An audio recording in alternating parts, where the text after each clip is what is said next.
नमस्कार दोस्तों, मैं हूं नवीन पाटीदार और आप देख रहे हो voice of MP. Madhya Pradesh को सोया प्रदेश कहा जाता है और जिस तरीके से सोयाबीन की खेती के नाम पर जिस तरीके से लगातार उपलब्धियां मध्य प्रदेश हासिल कर रहा है और भारतीय जनता पार्टी दावा कर रही है कि मध्य प्रदेश में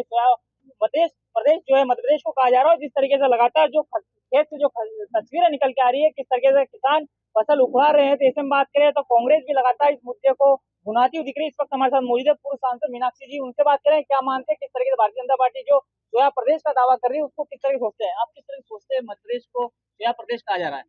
सबसे पहला सवाल तो ये है कि हमको ये तय करना होगा कि हम किसान के न्याय के लिए बात करते हैं या हमारे लिए उसके किसी भी प्रकार से उसको न्याय दिलाने को लेकर के जो एक सोच होनी चाहिए उस पर हमारी कोई सहमति है या नहीं। मुझे अच्छी तरह से याद है कि इस सरकार ने एक एजेंडा के तहत MS स्वामीनाथन जी को भारत रत्न दिया, जिसका तो स्वागत हम भी सब करते हैं। लेकिन उनको उनके प्रति जो सच्ची अगर भावना होती तो वो भावना ये होती कि जो उन्होंने कहा कि लागत से 1.5 गुना ज़्यादा भाव किसान को मिले, उस बात पर ये सरकार अपने आप को समर्पित करती है। सरकार ने केंद्र की सरकार ने, प्रदेश की सरकार ने, उन सब नेताओं ने इनकी पार्टी के जिन्होंने अपने आप को किसान का बेटा कहा, किसान अपने आप को वो कहते हैं और उनसे ये उम्मीद थी कि जैसे वो कहते थे कि हम खेती को लाभ का सौदा बनाएंगे, हम जो है खेती की आय को दुगनी करेंगे और उसके लिए उन्होंने जो लक्ष्य तय किया था उससे तो 2-3 साल ऊपर ही हो गए हैं, लेकिन लाभ का सौदा तो अभी तक वो हो नहीं पाया है। अब तक लाभ का धंधा बनकर खेती उभर कर आ नहीं पाई है। जिस तरह से इन्होंने GST लागू किया है, सारे कृषि के उपकरणों पर आज भी GST लागू है और उस पर किसी प्रकार की GST की माफ़ी तो छोड़ो, उसकी जो दरें हैं वो इतनी ज़्यादा हैं कि लागत ही अपने आप में बहुत बड़ी है और उसके मुकाबले किसी भी प्रकार का कोई भाव उनको नहीं मिलता। और इसीलिए बहुत दुखद परिस्थिति के चलते, बहुत निराशा में, हताशा में आकर यहाँ के किसान को अपने ही खेत पर जो उन्होंने परिश्रम से अपने पसीने से सींचा था उसको उन्हें हकवाना पड़ा कि ताकि और ज़्यादा नुकसान ना हो। तो ऐसे में सवाल ये उठता है कि हम हमारे प्रदेश में बम्पर उपज को लेकर एक तरफ गौरवान्वित होते हैं, वो गौरव केवल और केवल किसान की मेहनत का नतीजा है, और दूसरी तरफ जो भाव देने में ये सरकार, केंद्र की सरकार फेल हुई है, वो हमारे सामने है। हम सबको याद है कि कैसे 3 काले कानून ये सरकार केंद्र की लाई थी, कैसे हजारों किसानों ने पंजाब और हरियाणा के अपनी कुर्बानियां दी, 1.5 वर्ष तक वो आंदोलन में रहे। हमारे अपने संसदीय क्षेत्र के 6 किसानों की शहादत पहले हुई है और अब हमको ये याद रखना होगा कि इस वक्त अगर कोई किसान की लड़ाई लड़ रहे हैं तो वो आदरणीय राहुल जी लड़ रहे हैं। जब उनसे मिलने किसानों का एक प्रतिनिधि मंडल पार्लियामेंट में जाने की उस प्रतिनिधि मंडल ने कोशिश की तो पहली बार ऐसा हुआ कि देश की संसद के दरवाजे किसानों के मुंह पर बंद कर दिए गए। बड़ी मुश्किल से वो किसान का डेलीगेशन मिल पाया और हम सब चाहते हैं कि MSP एक अधिकार के रूप में किसान को मिले, जबकि और सारी चीजों के भाव तय हैं, तो किसान को क्यों मोहताज होना पड़ता है सरकार का, सत्तारूढ़ दल का। और ये जो हमारा वाणिज्य मंत्रालय है, जहां तक कि किसान की आवाज ही नहीं पहुंचती, उनको अपना वो जो इम्पोर्ट ड्यूटी लगाते हैं उसके बारे में, उसकी दरों को तय करने से पहले किसानों को सरकार को चाहिए कि वो किसानों से बात करे।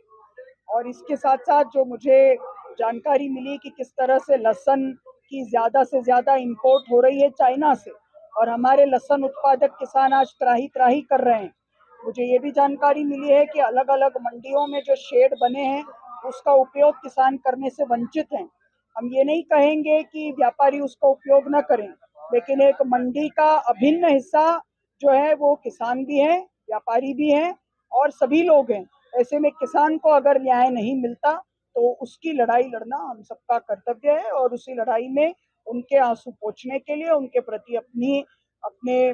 विश्वास और अपने विचार को उनके साथ संबद्ध करने के लिए हम लोग यहाँ उपस्थित हैं। दीदी अगर बात करें जिस तरीके से चाइना के और भारत के रिश्ते भी अच्छे नहीं, लेकिन चाइना से लहसुन यहाँ आ रही, तो आप मानते हैं कि जिस तरीके से लहसुन आ रही तो देश विरोधी ताकतें भी जो है भारत आ सकती है, इसको सोचते हैं आप? कि मैं इसमें दीगर जो दूसरे मसले हैं उनकी बात नहीं करूँगा,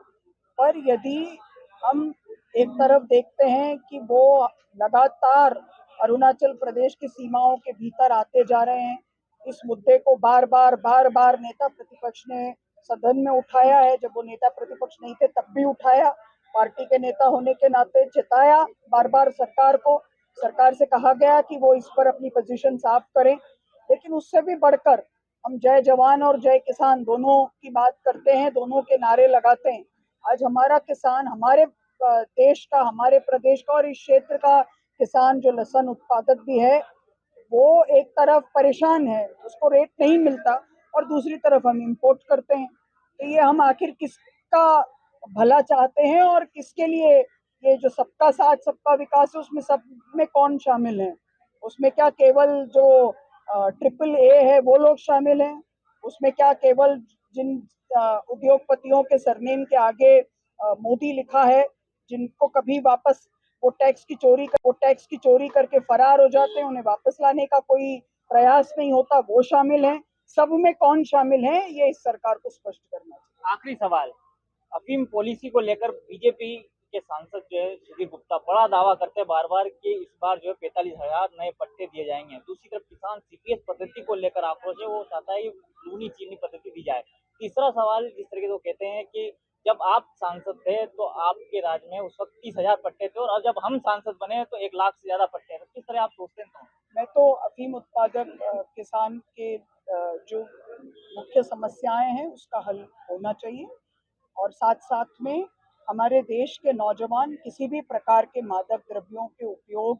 के कारण उनके शरीर के साथ किसी प्रकार का कोई कॉम्प्रोमाइज़ नहीं होना चाहिए। जो अफीम के बाई प्रोडक्ट के तौर पे जिन चीज़ों का उपयोग दवाइयों के लिए होता है, उसका ध्यान रखते हुए उतना ही खेती होती है, ये हम सब जानते हैं। और मैं मानती हूँ कि हमारे लिए बहुत ज़रूरी है कि हमारे देश का जो नौजवान है, क्योंकि भारत युवाओं का देश है, और ऐसे में हमारे देश के नौजवान पूरी दुनिया फतेह करने, अलग अलग विधा में, अलग अलग लिखाई पढ़ाई में, साइंस में, विज्ञान में इसकी काबिलियत रखते हैं, उस पर किसी प्रकार का भी नुकसान नहीं हो, इसके लिए मैं समझती हूँ कि ज़्यादा वो महत्व रखता है, और जो उनकी वाजिब परेशानियां हैं उस पर किसानों से बात करनी चाहिए। सीपीएस पद्धति को किस तरह से सोचते हैं आप? मैंने आपको अपनी बात स्पष्ट बता दी है। मेरे लिए बहुत ज़रूरी है कि किसी कोई भी पद्धति हो, सबसे पहले तो उसका किसी भी प्रकार से जो चोरी होती है या उसका जो पैरेलल मार्केट होता है, उस पर पूरा लगाम लगना चाहिए, क्योंकि हम ये भी जानते हैं कि जो ड्रग्स का पैसा है वही हमारे आतंकवादी जो सीमा पार हैं वो हथियार खरीदने के लिए भी करते हैं। तो इन सब बातों को ध्यान में रखते हुए ही कोई पॉलिसी बननी चाहिए, और मैं मानती हूँ कि हमारे जो संसदीय क्षेत्र के किसान हैं वो बहुत जागरूक हैं, गंभीर हैं, और इन सारे मसलों को समझते हुए ही वो भी अपने भविष्य को तय करें। तो सुना आपने, ये थे पूर्व सांसद मीनाक्षी नटराजन जी, जिनसे हमने बात की किस तरीके से जो तमाम हमारे सवाल थे किसानों को लेकर, अपनी पॉलिसी को लेकर, उन्हें लेकर जो हमने बात की और किस तरीके से उन्होंने अपना जवाब रखा।